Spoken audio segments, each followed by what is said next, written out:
आजकल एक चमत्कारी गुरु को लेकर पूरे देश में एक बहस छिड़ी हुई है। हर कोई जानना चाहता है कि आखिर सच क्या है। तो चलिए आज इसी पूरे मामले को जरा परत दर परत खोलकर देखते हैं और ये समझने की कोशिश करते हैं कि विश्वास और अंधविश्वास के बीच की वो बारीक रेखा आखिर है कहाँ। जरा ये सुनिए। रुको, मुझे मत छुओ, अछूत इंसान। ये चौंकाने वाला बयान कथित तौर पर बागेश्वर बाबा का है। सोचकर भी अजीब लगता है ना कि कोई आध्यात्मिक गुरु ऐसी बात कह सकता है। तो आखिर ये हैं कौन और ये सारा विवाद शुरू कहाँ से हुआ, आइए पता करते हैं। तो सबसे पहले बात करते हैं इन मन पड़ने वाले बाबा की, धीरेंद्र शास्त्री, जिनके चमत्कारों के दावों ने आप कह सकते हैं पूरे देश में एक हलचल सी मचा दी है। तो इनका असली नाम है धीरेंद्र कृष्ण गर्ग, लेकिन लोग इन्हें जानते हैं बागेश्वर बाबा के नाम से। और सबसे हैरान करने वाली बात, इनकी उम्र सिर्फ 26 साल है। मध्य प्रदेश में इनका एक आश्रम है, बागेश्वर धाम, और यहीं से वो दावा करते हैं कि वो लोगों का मन पढ़ सकते हैं, चमत्कार कर सकते हैं, और इसी वजह से इनके लाखों फॉलोअर्स बन चुके हैं। लेकिन देखिए, दिलचस्प बात यह है कि शास्त्री जी चमत्कारों से भी पहले अपने कुछ भड़काऊ बयानों की वजह से सुर्खियों में आए थे। उन्होंने तो खुलेआम पत्थरबाजों के घरों पर बुलडोजर चलाने और हिंदुओं से हथियार उठाने तक की बात कह दी थी, जिसने उन्हें काफी विवादास्पद बना दिया। तो कहानी में अब एंट्री होती है एक संशयवादी की, श्याम मानव, जिन्होंने बाबा के इन दावों को सीधी चुनौती दे डाली। तो यहाँ पर मामला बिल्कुल आमने सामने का है। एक तरफ है धीरेंद्र शास्त्री, जो कहते हैं कि उनके पास दैवीय शक्तियां हैं, और दूसरी तरफ है श्याम मानव। वो कहते हैं कि मैं खुद एक सनातनी हिंदू हूं, लेकिन धर्म के नाम पर जो ये धोखाधड़ी होती है, मैं उसके सख्त खिलाफ हूं। श्याम मानव ने सिर्फ चुनौती ही नहीं दी, उन्होंने बागेश्वर बाबा के सामने 30 लाख रुपए का इनाम भी रख दिया। जी हाँ, पूरे 30 लाख, अगर वो अपनी शक्तियों को वैज्ञानिक तरीके से साबित कर दें।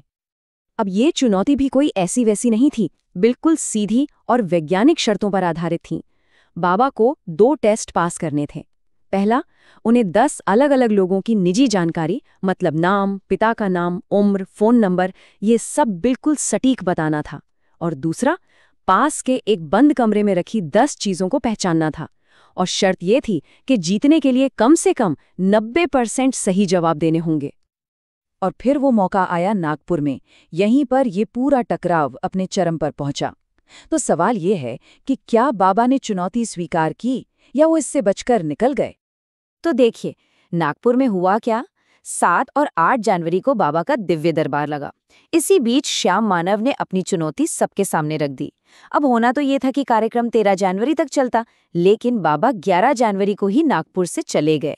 इसके बाद तो हंगामा हो गया। मानव ने उन्हें भगोड़ा कह दिया, जबकि बाबा के लोगों का कहना था कि भाई कार्यक्रम तो 7 दिन का ही था, और उन्होंने मानव को रायपुर आने का न्योता दिया।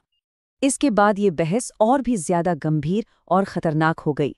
श्याम मानव को जान से मारने की धमकियां मिलने लगीं। कहा गया कि उनका हश्र भी नरेंद्र दाभोलकर जैसा होगा। याद दिला दें, नरेंद्र दाभोलकर वही शख्स थे जिनकी अंधविश्वास के खिलाफ लड़ने की वजह से हत्या कर दी गई थी। अब आते हैं इस कहानी के एक और अहम पहलू पर। देखिए, धीरेंद्र शास्त्री का मामला कोई अकेला या अनोखा नहीं है। ये सिर्फ एक बाबा की कहानी नहीं है, बल्कि ये एक ऐसा पैटर्न है जो हमें लगभग हर धर्म में देखने को मिल जाता है। खुद सोचिए, हिंदू साधुओं की जो सबसे बड़ी संस्था है, अखिल भारतीय अखाड़ा परिषद, उसने 2017 में 14 फर्जी बाबाओं की एक लिस्ट जारी की थी, और इसमें आशाराम, राधे माँ और गुरमीत सिंह जैसे कई बहुत बड़े और जाने माने नाम शामिल थे। और जैसा मैंने कहा, ये पैटर्न सिर्फ एक धर्म तक सीमित नहीं है।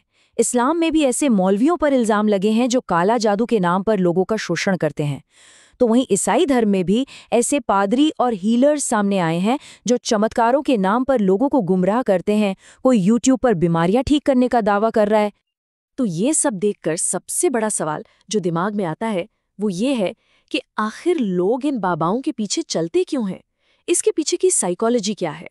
मतलब बिना किसी ठोस सबूत के आखिर क्यों इतने सारे लोग ऐसे दावों पर आंख बंद करके यकीन कर लेते हैं? इस पर जो रिसर्च हुई है उसके मुताबिक इसके पीछे कुछ बहुत गहरे सामाजिक और मनोवैज्ञानिक कारण हैं। इसमें 4 मुख्य वजह सामने आती हैं। पहली, हमारा एजुकेशन सिस्टम। जो हमें सवाल पूछना या क्रिटिकल थिंकिंग सिखाने के बजाय रट्टा मारने पर ज्यादा जोर देता है। दूसरी वजह है लोगों की अपनी परेशानी, हताशा और निराशा। ऐसे में ये बाबा उन्हें एक आसान समाधान की तरह नजर आते हैं। तीसरा, हमारे समाज में अंधविश्वास की गहरी जड़ें। और चौथा, मेंटल हेल्थ को लेकर जागरूकता की कमी।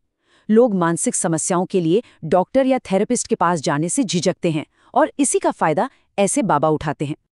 और यहाँ एक बहुत ही दिलचस्प बात है, ये जो मन पढ़ने वाली ट्रिक्स है ना, इन्हें सिर्फ बाबा ही इस्तेमाल नहीं करते। करण सिंह मैजिक और सुहानी शाह जैसे मेंटलिस्ट जो कि एंटरटेनर हैं, वो भी यही सब करते हैं। लेकिन फर्क साफ है, उनका मकसद सिर्फ मनोरंजन करना है, लोगों का शोषण करके अपना कोई पंथ या कल्ट बनाना नहीं। तो चलिए अब आखिर में ये समझते हैं कि बाबा या संत शब्द का असली मतलब क्या है और एक सच्चे संत और एक धोखेबाज में आखिर फर्क क्या होता है। ये फर्क बिल्कुल साफ है। जहां आज के तथाकथित धोखेबाज बाबाओं का मकसद सिर्फ बिजनेस, पैसा और शोहरत कमाना होता है, वहीं असली संतों का मकसद हमेशा से समाज की निस्वार्थ सेवा करना और लोगों को सही रास्ता दिखाना रहा है। वो कोई जादू के करतब नहीं दिखाते थे, बल्कि जीवन जीने की सलाह देते थे। हमारा इतिहास ऐसे महान संतों और गुरुओं से भरा पड़ा है जिन्होंने समाज को एक नई दिशा दी। आदि शंकराचार्य, बाबा फरीद, कबीर, गुरु नानक, स्वामी विवेकानंद, ये सब ऐसे नाम हैं जो एक सच्चे आध्यात्मिक गुरु की निस्वार्थ और मार्गदर्शक भूमिका का सबसे बड़ा उदाहरण है। तो आखिर में एक सवाल हमारे और आपके सोचने के लिए रह जाता है। आज की शोर शराबे वाली भक्ति दौड़ती दुनिया में एक सच्चे मार्गदर्शक और एक धोखेबाज के बीच का फर्क आखिर कैसे किया जाए? ये एक ऐसा सवाल है जिसका जवाब शायद हम सभी को अपने अपने स्तर पर खोजना होगा।